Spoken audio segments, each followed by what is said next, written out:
So first things first, hi Celeste. It's been a little while since I've made one of these longer form videos. I have here, the sun is a very young star.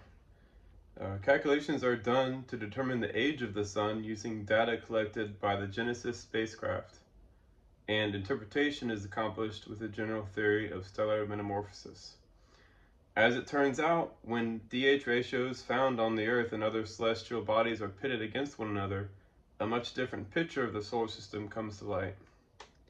I've calculated the sun as being between 5.8 and 13.13 million years old. This means it is nowhere near the proposed 4.5 billion years accepted and taught by the mainstream. As well, the author's previous calculations were also off. Explanation is provided. So basically I have here in a linear progression the DH ratios. The DH ratios for the Earth's ocean water are 1 deuterium for every 6,420 hydrogens. I had wrote that out in this little paper here. You can pause it.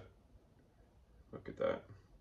So in linear progression, the more deuterium you have in relation to the hydrogen, the older the star. Venus's, I believe, is less than 1 out of 64 in its atmosphere, which means it's extremely old.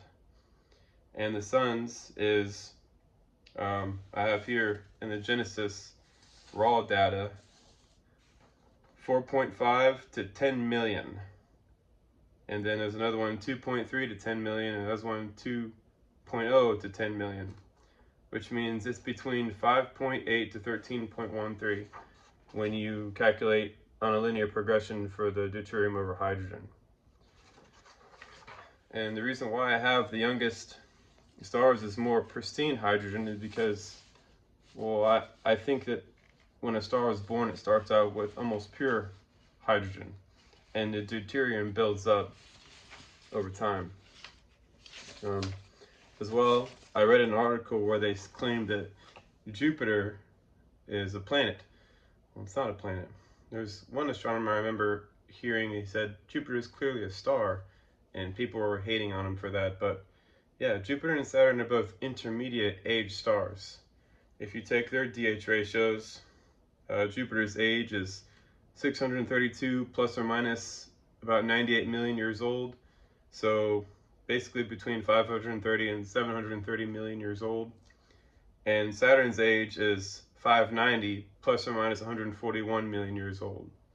So between 450 to, what would that be, 730 million years old. And that's really important because, holy crap, that's loud. That's really important because we need to know what an intermediate age star looks like.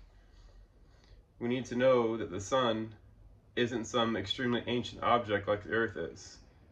We need to know that there's a lot more to the picture than what meets the eye, and that we need to stretch beyond our preconceptions and actually look at these objects for what they actually are, is that they're evolving structures. And also, it gives a very strong reason why we should stop with the fusion reaction projects where they want to create a fusion reactor that's going to power things. And they say, well, the sun's doing fusion, we should be able to do it too. But that's very myopic. The sun isn't fusing things, it isn't fusion powered.